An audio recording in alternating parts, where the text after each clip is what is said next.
अध्याय 6 गंगा दशहरा व्रत कथा एवं महिमा। हर हर गंगे, जय माँ भगीरथी।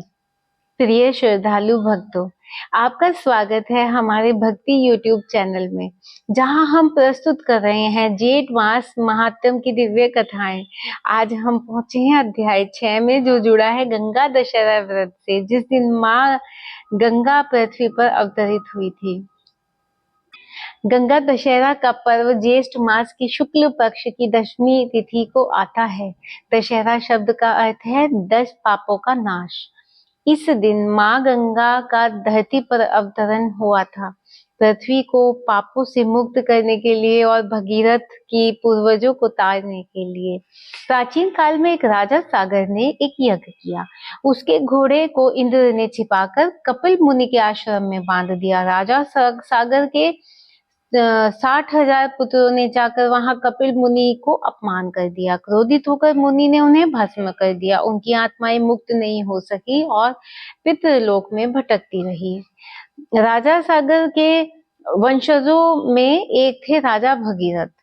उन्होंने हजारों वर्ष तक तपस्या की ताकि माँ गंगा पृथ्वी पर आए और उनके पूर्वजों का उद्धार करे। भगवान विष्णु ने भगीरथ की तपस्या से प्रसन्न होकर माँ गंगा को वरदान दिया, लेकिन माँ गंगा जी ने कहा, यदि मैं सीधे पृथ्वी पर उतरूंगी तो यह मेरा वेग सह नहीं पाएगी।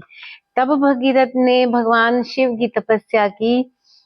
शिव जी ने प्रसन्न होकर अपनी जटाओं में गंगा को समेटा और फिर धीरे धीरे धरती पर छोड़ा।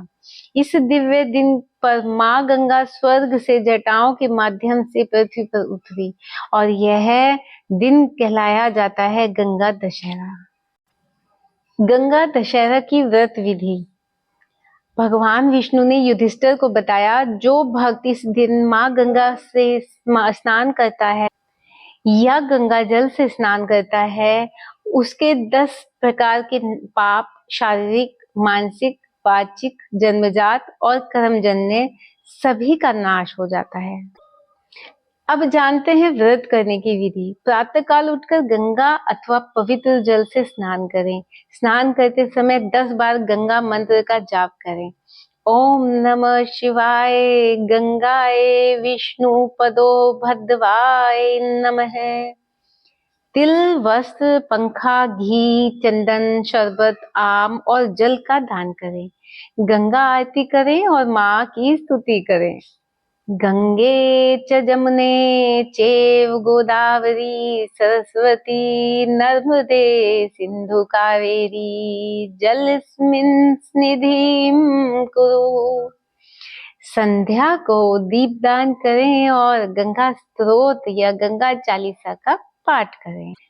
भगवान श्री कृष्ण कहते हैं, जो भक्त गंगा दशहरा पर तन मन वचन से माँ गंगा की पूजन करता है, वह 10 जन्मों के पापों से मुक्त हो जाता है। यह केवल नदी स्नान नहीं, बल्कि आत्मशुद्धि, संयम, सेवा और भक्ति का दिन है।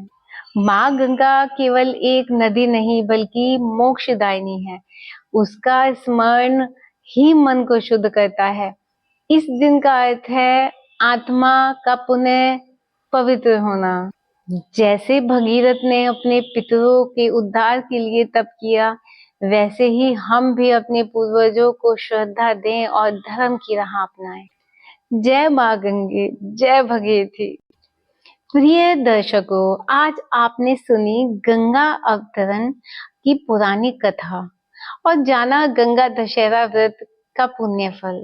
अगर यह कथा आपके मन को छू गई हो तो कृपया इस वीडियो को लाइक करें, अपने प्रियजनों से शेयर करें और चैनल को सब्सक्राइब करना न भूलें। अगले अध्याय में हम जानेंगे ज्येष्ठ पूर्णिमा व्रत और चंद्रमा की पूजा से जुड़ी कथा। हर हर गंगे, नमः शिवाय, श्री हरि वासुदेवाय नमः।